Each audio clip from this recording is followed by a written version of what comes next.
How in the heck are you? My name is Al Weissman, welcoming you to the latest and greatest installment of In a Nutshell.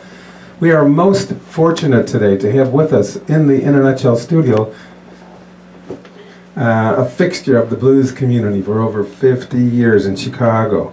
In fact, when I went to Wikipedia, these blues drummers, they're not falling out of the trees. It's a very difficult commodity to find, and they said, and they only had 10 blues drummers listed in Wikipedia, which I thought was unusual, because if you look for like guitar players, they got like over, zillions of them. But it was so odd to see 10. Anyways, Merle Perkins has been recording and touring for years with the likes of Buddy Guy, Junior Wells, and just about every major blues performer for the last 50 years that you could think of. You were born and raised in Kansas City, is that correct? Yes, Kansas City. I left there when I was 10 and moved to St. Louis, Missouri. And in St. Louis, Missouri in 1963, I really got into drums. In 62, I played in a drum corps. So drum corps is kind of like my background. It's an interesting thing, because I saw that you were in the Spirit of St. Louis Drum and Bugle Corps. Right. So my question is, how did you wind up with drum instead of bugle? Drums is, I always liked drums. When my mother used to take me to parades, when I was little, she said when the drums came by, I would start stomping my feet real a whole lot. But when I moved to, I was always in the drum corps, because I was in, the first drum corps I was in was a church drum corps, a small drum corps called Pleasant Green. Okay, is that in St. Louis? In St. Louis, Missouri. Right. And then I saw the Spirit of St. Louis, and I said, man, I want to be in that drum corps. But at the time, back in the day, we had the process. Okay. But being in drum corps is kind of like military. So when I went to the Spirit of St. Louis rehearsal and told them I wanted to join the drum corps, they said, we got to cut the hair off. And so I did. I cut it off, all off. And then I came back, and they said, well, this man, he's serious about playing. He's serious. When he cuts his hair off, you know he's serious.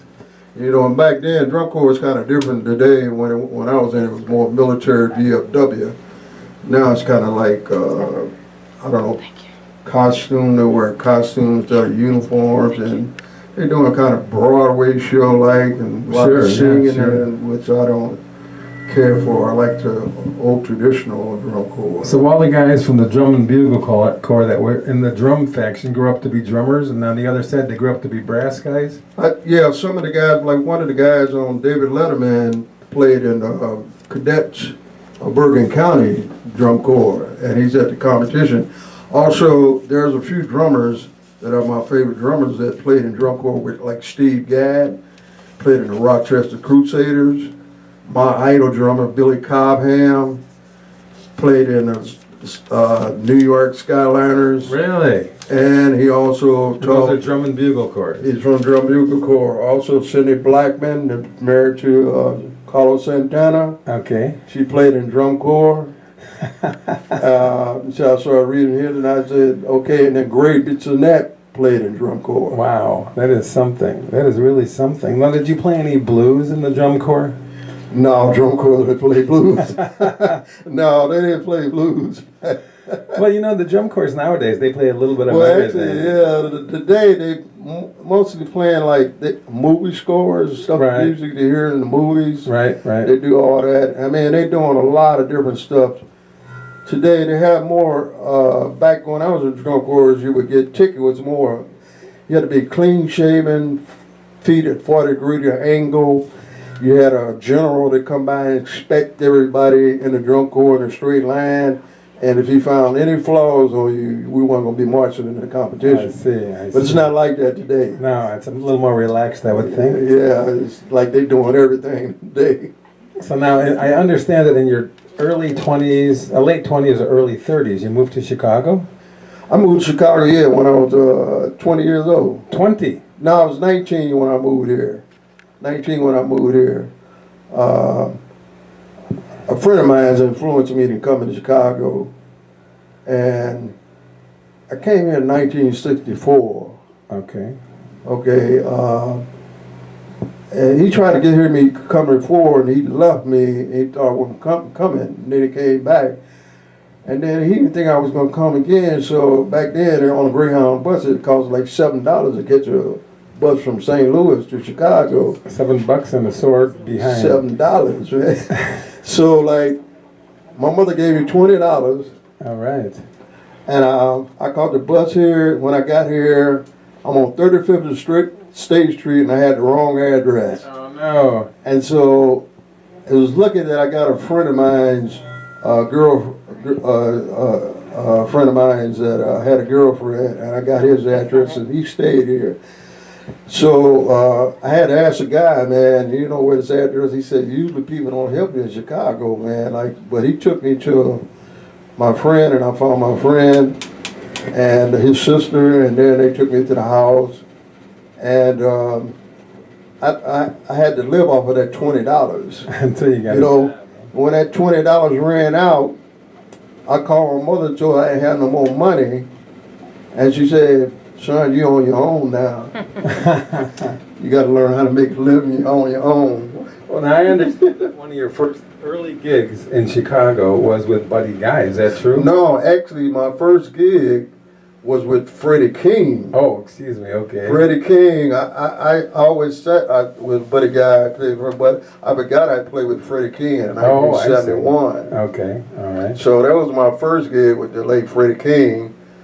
Actually, I filled in for another his drummer because his drummer was sick. And you know, we toured like in Ohio or in Pittsburgh. And we opened the show for Leon Russell back then. Yeah, that sounds like fun. Yeah. So then when I got back to Chicago, you know, they had the checkerboard on 43rd Street. So I would go there and sit in, and then Buddy was peeking around the corner at me when I was playing, and then he came and he said, you playing with anybody? I said, no. He said, you want to play with me? I said, of course. That's so cool. That was my first gig playing with Buddy Guy and Junior Wells, 1977, 1978. So you actually were part of his orchestra? I was part of the band. Part of the band. And back in 1980, I recorded a album with Buddy Guy downtown on JSP Labels. That album, he played fuzz on that whole album. And it had the late Phil Guy on it. It had a Doug McDonald. It had a guy named Gene Pickett on keyboard. And it had the late Nick Charles on bass that had passed away. He's playing bass on there.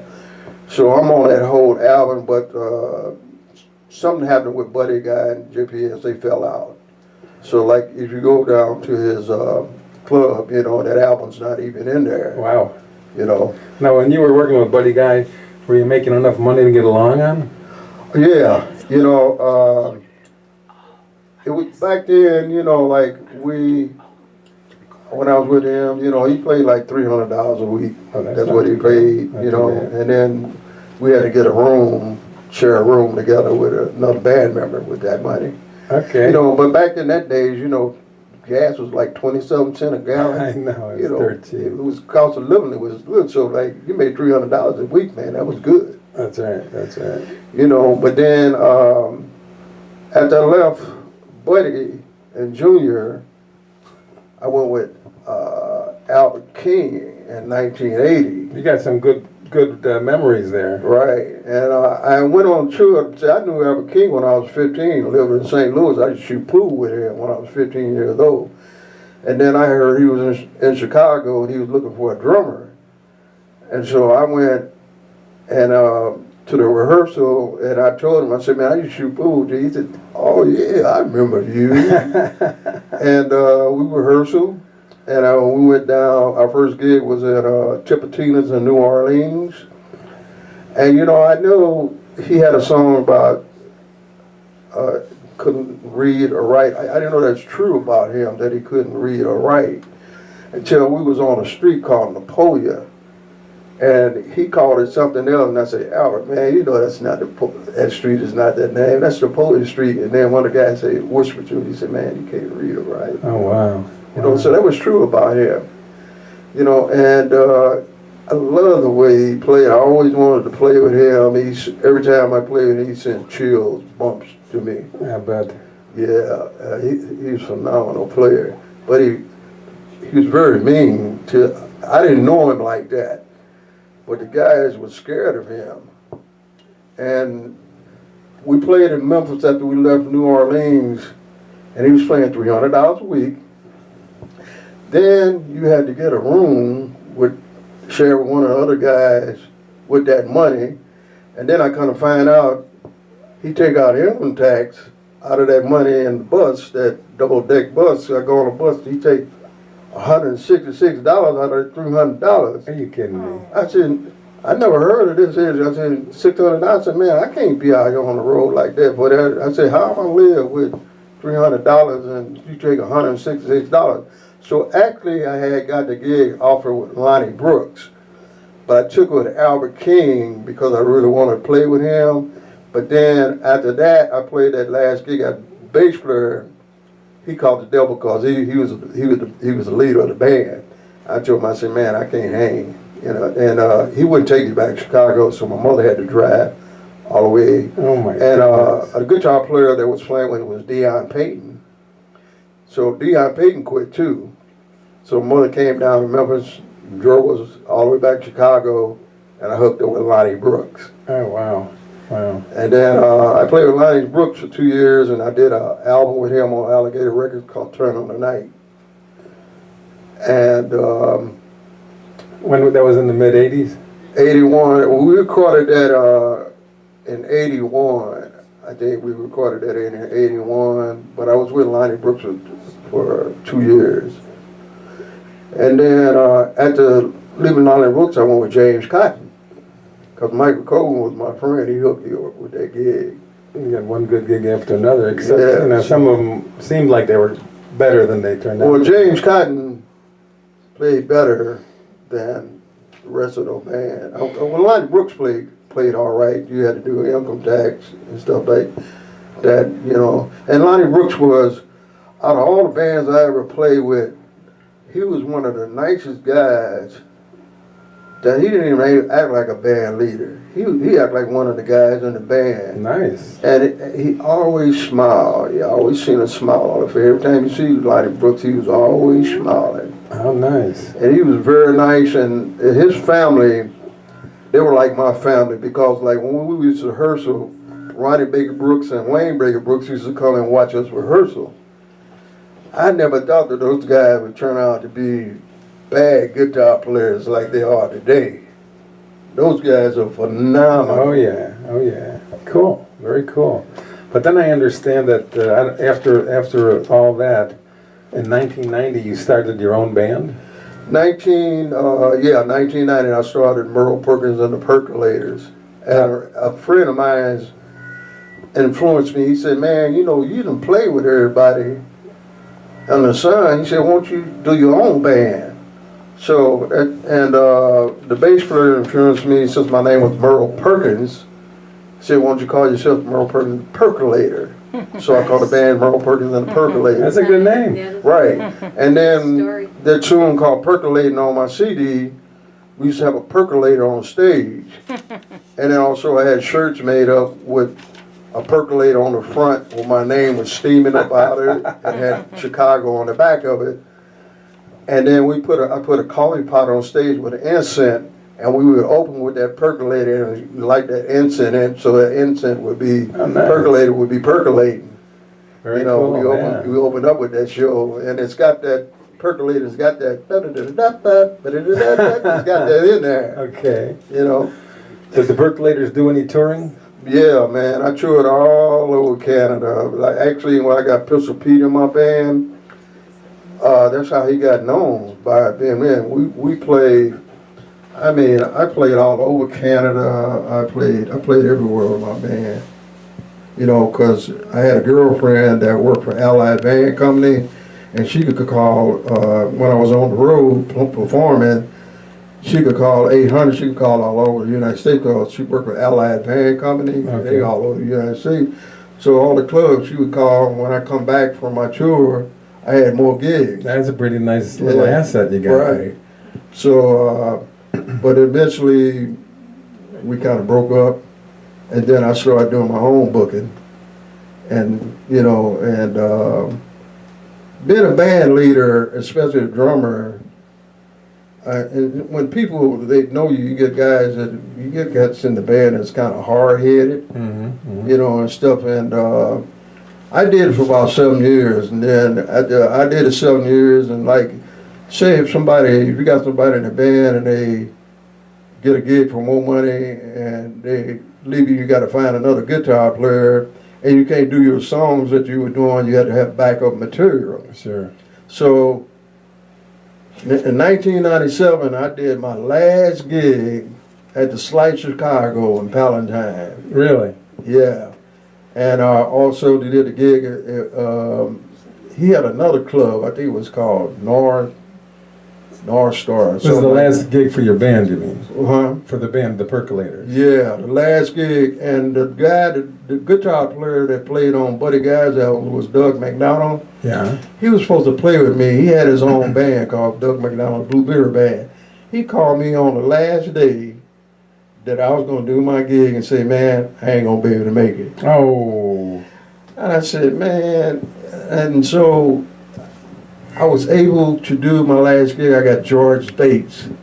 George Bates used to do the jam, you know, and he eventually passed away, you know, because he was in the Marines and he passed away from that Orange. Agent Orange, yeah. Agent Orange, man. So he did the last gig with me, and I got out of the business without messing anybody up. So that was my last gig, 1997. I let the Percolators go. I said, I'm going back to being a side man. Well, I like the idea that you didn't mess anybody up. That's nice. Right. I didn't mess any good. I made all my gigs, and so somebody said, if you don't want to put your band back together, man, you know, you didn't mess nobody up. At any time during your career, did you play any other genres other than blues? Did you play any rock, country, jazz? I played with Joe Kelly. Joe Kelly was the original of the Shadows of Night. He's the one that did Gloria. Yeah. Joe Kelly played on a rock style. He played blues, but he played on a rock style of music. I played with him in the 80s. Okay. And, you know, he eventually died too. Like everybody I play with seemed like they died. Uh-oh. And back in 1978, actually I forgot I played with... Am I in danger here? I might be becoming an endangered species. I played with a band called Riff Raff. Yeah, I've heard Now, of Riff Raff was a very popular disco band. I got a picture of that. We went in the studio. We were supposed to do an album, but we used to play the Gala North, Gala South, the Nickel Bag, the Rusty Nail. We played all the suburb places and we wore tuxedos, you know, and we had the singer, it was two twin guys, three singers up front. James Hamilton was the front lead singer and the two twin guys, and they had such a beautiful harmony. We had a couple of horns and a keyboard. And me and him was the only black guys in the band. It was in 1978, you know, but the manager, they auditioned me. The manager didn't want me in the band because he didn't want another black person in the band. But the band said, well, we want Merle in the band. You know, so that's guy got in the band in 1978, you know. And then actually in 79, I did a gig, went out with a band in Amarillo, Texas for a while and played out that way. And, you know, played Lubbock, Texas, a lot of little towns in Texas, and Dodge City, Kansas. You know, with the name of the band, Zora Young was in the band. It was called, what was it called? Something about Express Band. The Graham Express Band, that was the name of it. And Zora was in the band singing with us. And so that's when after I quit him, and that's when I went with Albert King. And then after Albert King, I went with after Blondie Brooks in 81, 82, 83, I went with James Cotton.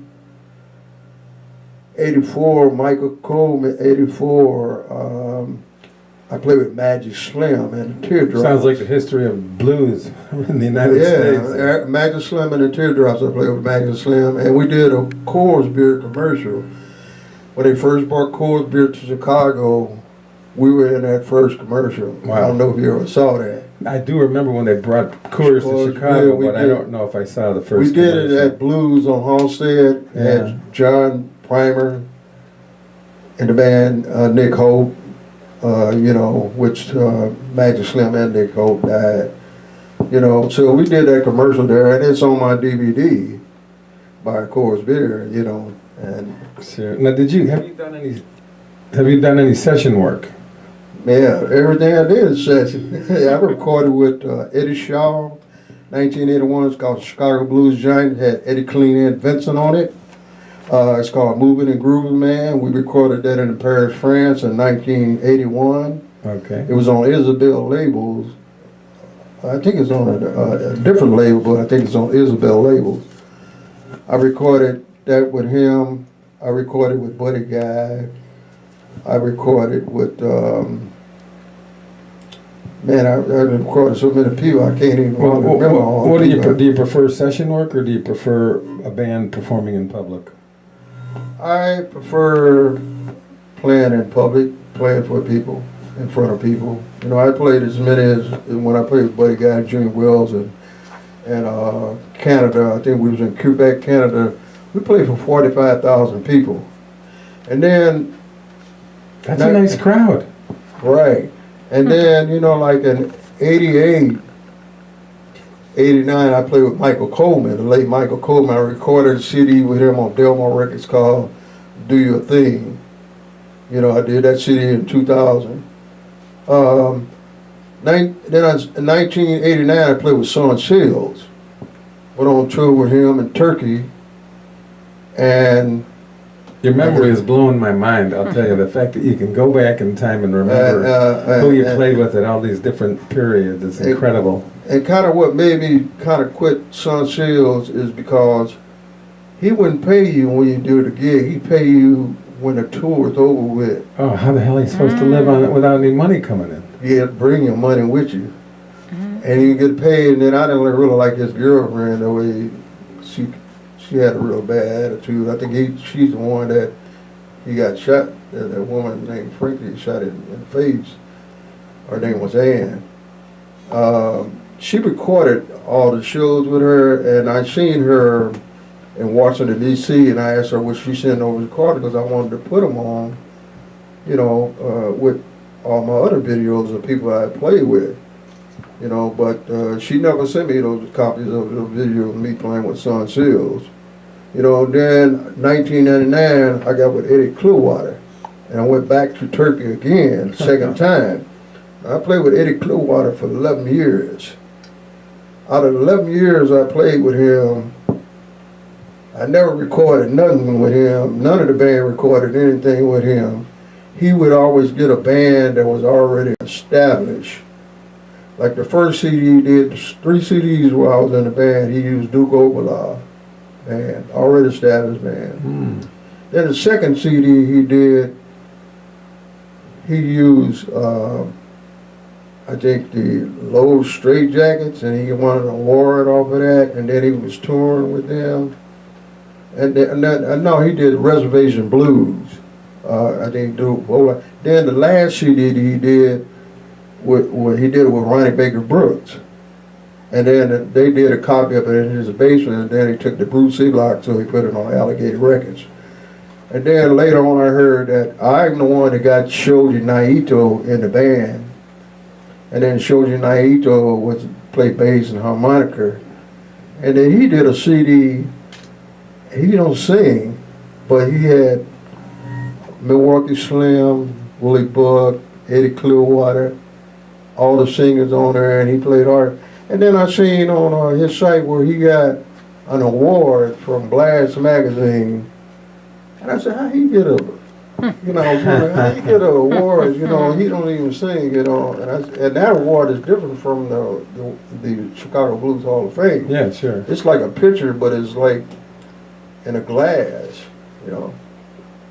Let me ask you something. When you appeared in front of an audience of 45,000, you said, was that the biggest audience you've ever appeared before? No. The biggest audience I ever appeared is with Eddie Clearwater.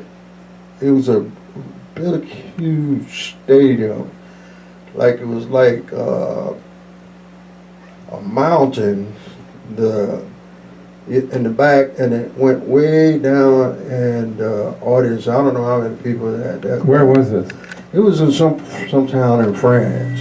I can't even remember. I mean, I played so many. I played so many towns like Paris, France, the big cities, and I played many towns in France. I can't even name them. Played many towns and been to Zaragoza, in Spain, Madrid, all the little towns. I played with Shirley Johnson. Well, with all that experience, without playing in front of huge audiences like that, would you say that was the high point of your career? No, to me, like a lot of drummers today got jobs and stuff. I've been fortunate to make a living playing music. Sure. And I was always serious about my drums. I always played a big set, and always do drum solos. That's my thing. I like to do, drum solos. And I play. My solos are not like somebody say play a blues solo. There's no such thing as a blues solo. If you're playing a blues band, you got to take the solo a different direction. And I'm able to do that. But I played I'm not a real heavy jazz drummer, but I have played with some jazz people that play some little swing, bebop. So are you saying that playing a nice blues solo, a nice drum solo rather, is about the high point of your career? I think a high point of my career is everybody I didn't play with. That's a high point Your of whole my career is a high point. Yeah. I think I'm the last. Sounds like you've been pretty lucky, yeah. I'm the last of the legendary drummers that has played with more than any blues artist, even if they're a guitar player, a bass player, harmonica player. I play with more than anybody.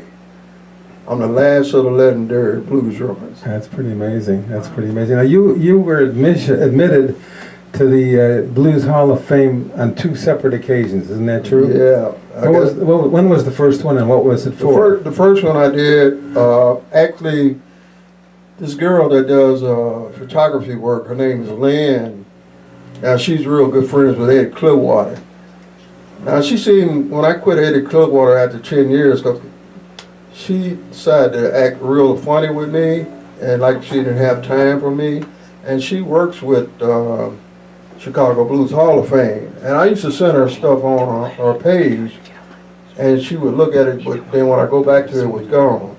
She had an opportunity to tell the late Michael Packer about me. So what I did, I went up, took the initiative, and went to Chicago Blues Hall of Fame, and I started sending her a message about she didn't have a reason to treat me like that. And so Michael Packer came in while I was typing, and he said, "This is not her site," because he said, I own his site. And then I started telling him about the people I play with. I play with Honey Boy Edwards. He had a picture of playing with Honey Boy Edwards. And so I started telling him, he said, "Well, nobody never told me about you." He said, "I can induct you in the Hall of Fame next year." I said, "Well, okay." Then he sent me a message back and said, "Can you be down here October the 4th? When was this? What year was this? 2015. Okay. I said, "You mean next year?" He said, "No, I mean this year." He said, "I got you on a warrant from you. Your name is not on the list, but he said, I got it for you."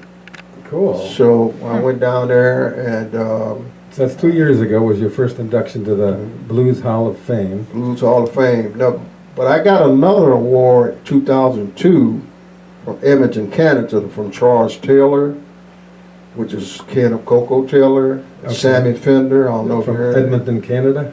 Yeah, this was in Edmonton, Canada. They gave me an award. It's called Real Blues Man Award. That's the first one I got. Now you're talking.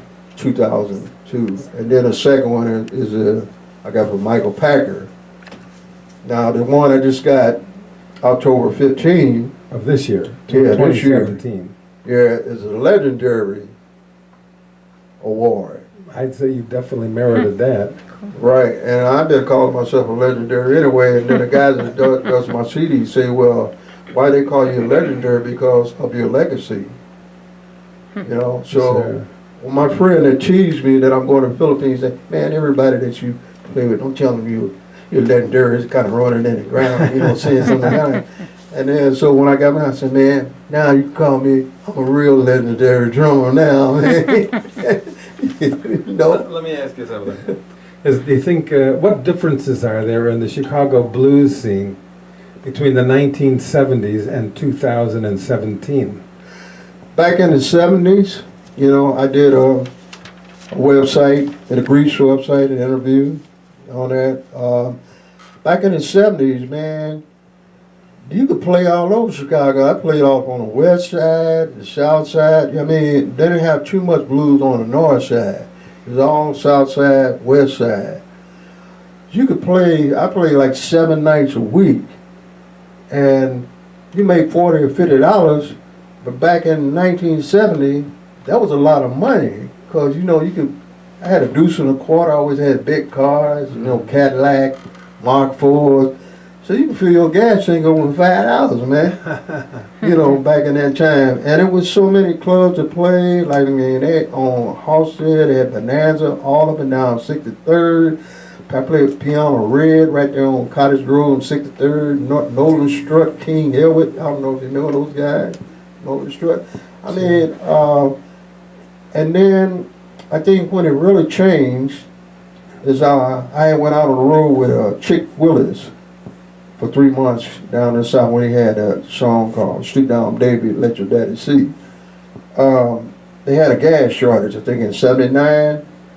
That's when everything changed in Chicago. All the clubs started closing, a lot of places, business started closing up. Folding up. And then all the clubs are folded up, man. There wasn't hardly no place to play. The only place that was still having the blues on the south side was that place on South Chicago. I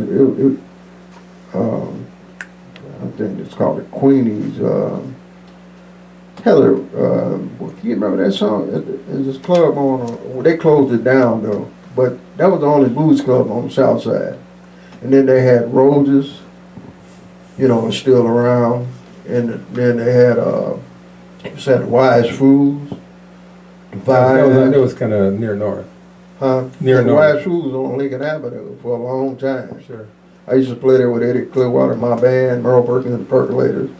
But it's hard to know no blues club is on Roses, Blue Chicago, Buddy Guys, and you know that's kind of it, man. They used to have even blues clubs in the suburbs. When I played with Big Twist and the Mellow Fellows. I was going to ask you about Big Twist and the Mellow Big Fellows. Twist, I tell you, that was one of the favorite bands. I was going to ask you, is there a takeaway, something that you learned or that you kind of like improved your drumming or your blues appreciation while you were with Big Twist? With Big Twist and the Mellow Fellows because I was basically playing blues.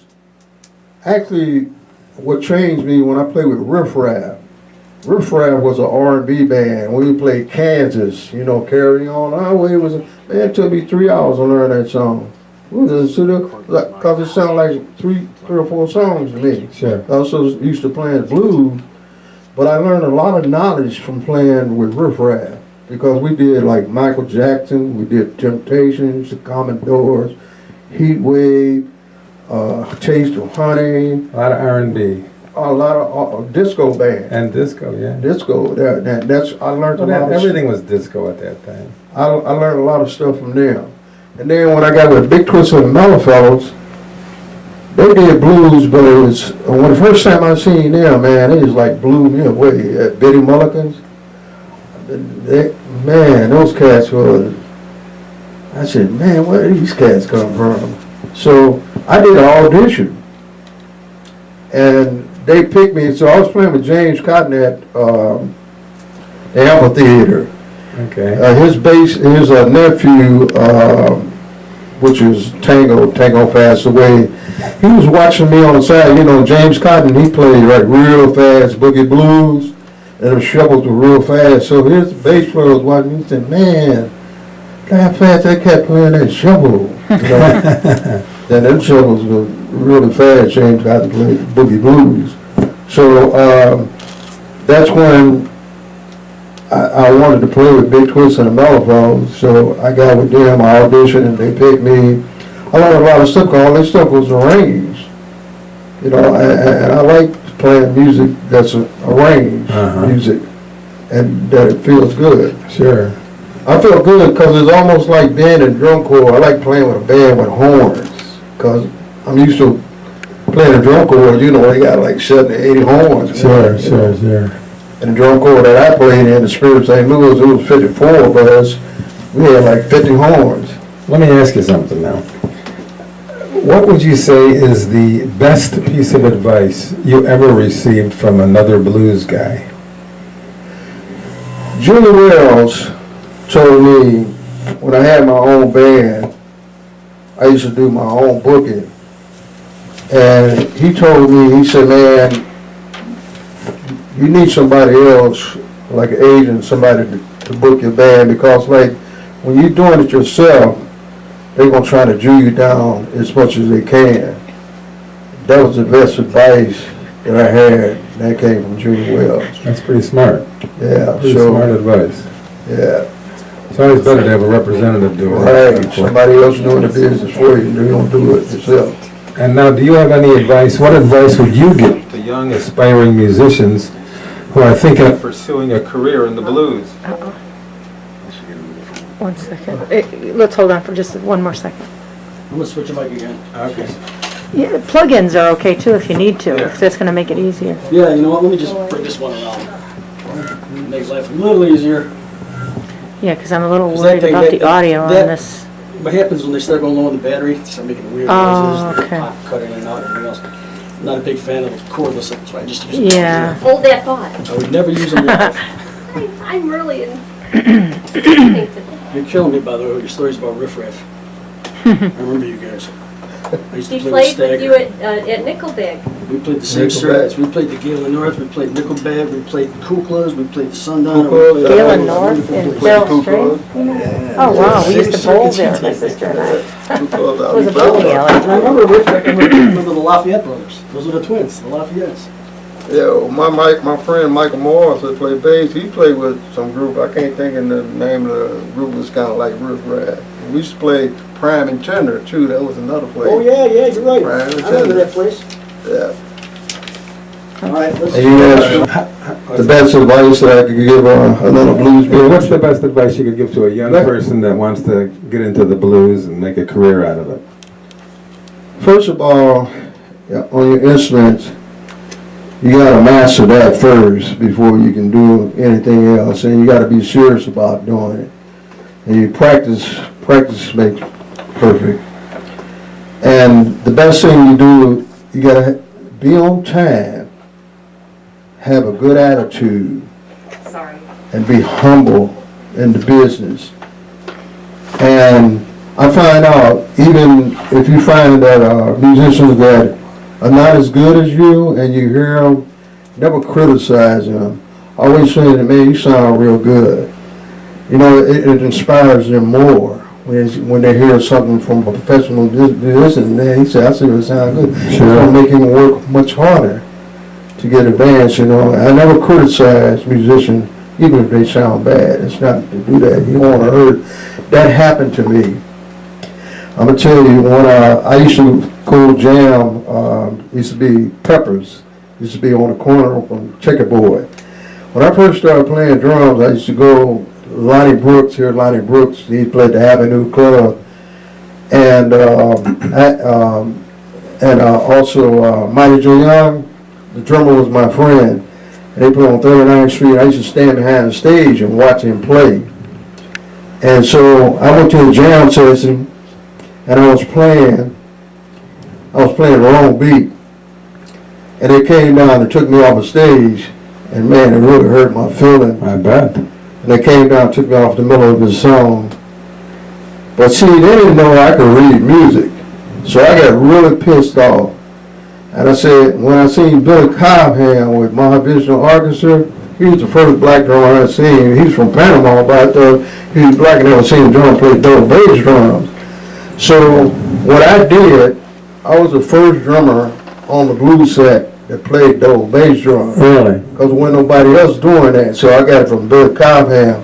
So I had a mismatch set. I went to school, the Frank Drum Shop, learned how to read the whole set because I already could read one drum. So I said, I'm going to fix all these cats.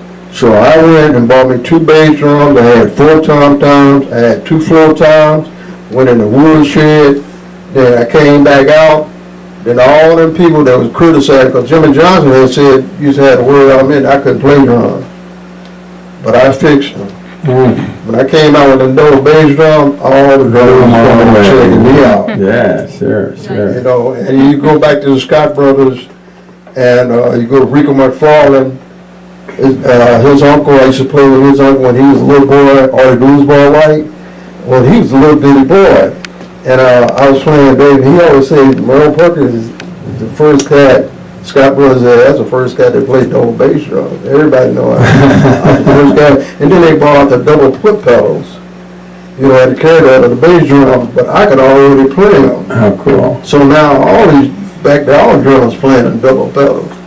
But I started that. Junior Wells didn't like them. Buddy didn't say nothing about them. And I played with Eddie Clearwater for a year. Then nobody, he didn't say nothing about them. And then until 2 of the guys, I won't name it, and the man said something to him, they didn't like him, the bass player and the guitar player. And Eddie came over on stage, we was at Syracuse, New York at the Dinosaur Club. And I was wondering why he was standing behind me on the stage, and then he and his wife, you know, Renee, you know her, they came and said, well, man, you know, we don't want you to play in those double pedals. If you don't stop them, we're going to get another drummer. Really? Yeah, they're fine. And so I said, well, y'all go ahead and get another drummer. I said, man, this is me. And this is what I've been doing. This is my style of playing, double bass drum. But they didn't fire me because I was with him for 11 years. And one time, I quit on him one time, and he called me trying to play a shovel. He came up on stage. You know, I don't master a shovel. People come and ask me how to play a shovel, you know, and I got real good. I said, man, you find another drummer. You know, like, tomorrow I pay the money I owe you. Then the next night, when we played the Saturday, we was playing Blue Chicago, he said, I don't want you to quit. He said, man, I'm not going to find another drummer like you. He said, you don't drink, you don't smoke, you don't do nothing like that. So I played with him. I mean, Heather came up here, moved from Florida and played with Eddie Clearwater. She was in Eddie Clearwater band, and he was supposed to pick her up, but I wound up picking her up. And I ain't going to even say that. I think that your advice for young people was good advice. Do you have any gigs that you want to mention at this time? I know you're going out of the country next week. Yeah, man, I'm going to the Philippines. Like, I mean, I've been in the world. I think if a person haven't lived a life if they haven't seen some parts of this big world. And you know, there's some people that works 9 to 5 and they go vacation and they'll go somewhere.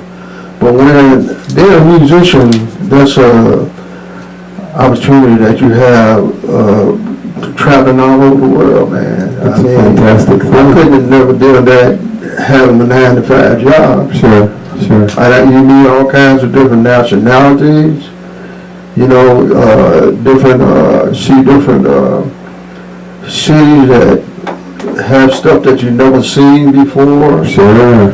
You know, it's really important to get around. It's really important to get out there and see what the world has to offer. You know, Italy, I mean, I went to a place in Italy, I never seen they had in a glass case of the Viking days. I didn't, you know, you see Viking pictures of an outfit and a sword that was all rotted out in this glass case. That was really happening back in the day. Sure. That's very true.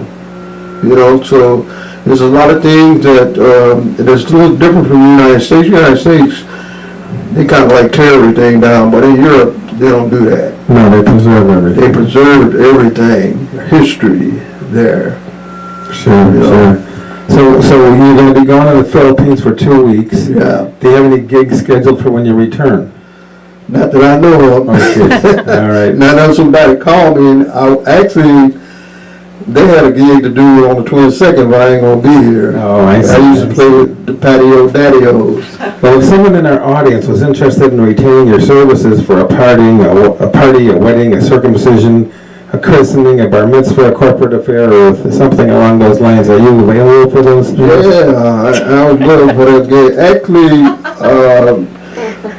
Frank played with a band that's from Waukegan called, what was the name of that band called? Something about House in the Shade. House in the Shade. There was a horn band. Okay, they had a drummer that from Milwaukee. He was in drum corps. We talked drum corps talk. He was a really good singer. Really But his timing, he would speed up and slow down. So like when I sit in with him, you know, I play with him, and then sometimes we play this place called the Winery in Lake Geneva. Okay. That guitar player came up to me and said, "Would you come to Waukegan and play with us?" I said, "Yeah, man, I'll come to Waukegan and play with you. Yeah, you know, I go anywhere if the pay's right." Sure, sure. Yeah, you know, so the guy that owns the winery, he really likes the way I played. I did gig private parties back in the summertime, and he paid good, showed my CDs. They really like the way I play, you know, like, I can, you know, like a lot of drummers today, young drummers, they play the gospel chops. I mean, that's all good. They sound good, but they also, if you heard one, you heard all of them. And gospel chops is not, you can't play all that in music. When you playing with a unit, a drummer's got to play because he's the heartbeat of a band. Sure. So man, you can't be playing a lot of garbage. You got to respect whoever's singing up front or whoever's playing a solo. You got to lay the pocket down. I can play a lot of stuff. I know a lot of stuff, but what people don't like about me, they like my backbeat. I got that smack, that backbeat, because that drum corps, that snap, crackle, and pop, and that foot. Sure. It's the main foundation. And I went to clinic to see Dennis Chambers. Very nice brother, played with the Funkadelic Parliaments, George Clinton.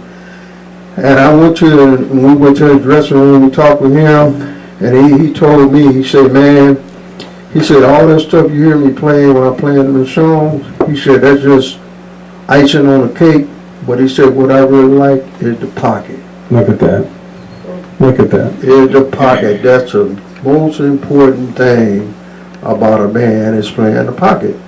Now that you playing fusion music, then you got arrangements for that just like them. I said they sound very good, very powerful, very professional sound. Drummer, they play the music. They play the unit. And that's the way music's supposed to be, man. You know, you shine when it's your time to shine. Sure. You know, when they say, "Let's go into the drum or something," that's when you shine. There you go. There you go. Well, if they people wanted to contact you about hiring you for a gig, how would they go about doing that? Just call me if the money's right.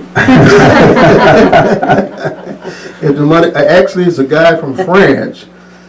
Now, he wanted to hire me. He said, way last year, he was coming to the United States, and he said, "I got to have a super musician." I said, "You talking to one?" That's right. So he didn't call me, but then as he's been looking at my Facebook page and seeing everything on me, he contacted me and said, "I want to play with you, and I want to come to Chicago. I really want to play with you." He's from somewhere in Italy. Okay.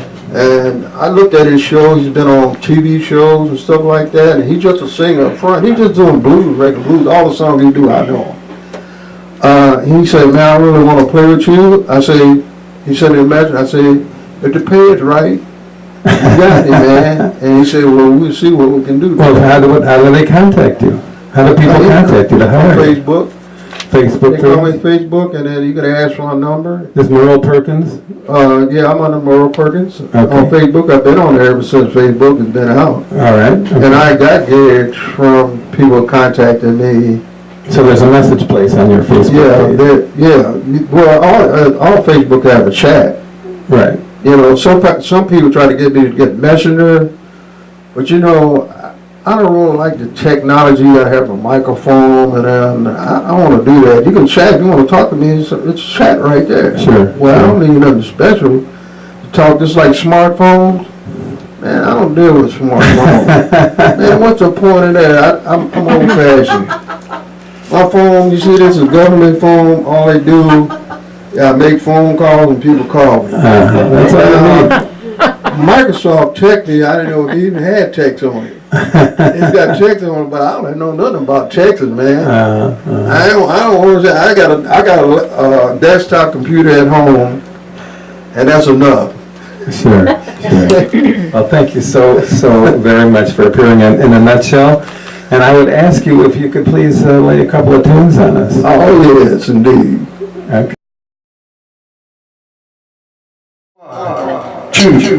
1, 2, 3.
1, 2, 1, 2, 3.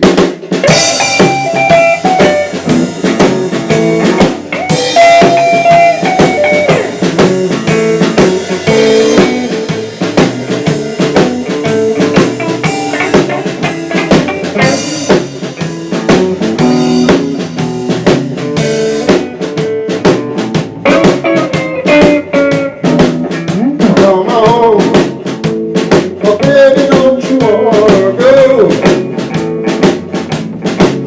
Oh, come on, oh baby, don't you wanna go? Back to the same old place, a sweet home Chicago.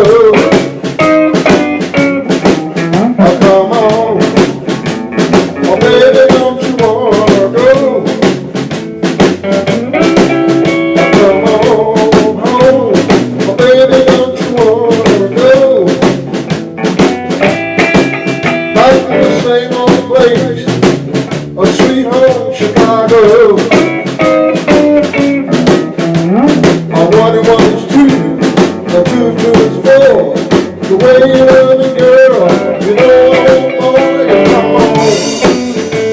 Oh baby, don't you wanna go? Back to the same old place, a sweet home Chicago. A two is four, and four is eight. Come on, baby, now, don't you be late, come on. Oh baby, don't you wanna go? Back to the same old place, a sweet home Chicago. Frank!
Chicago.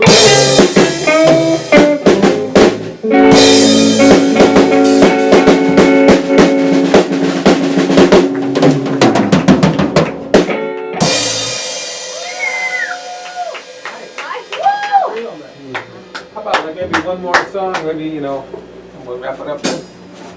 Well, I don't think the... Put it in there. One. need you, baby.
Nina, Nina, Nina.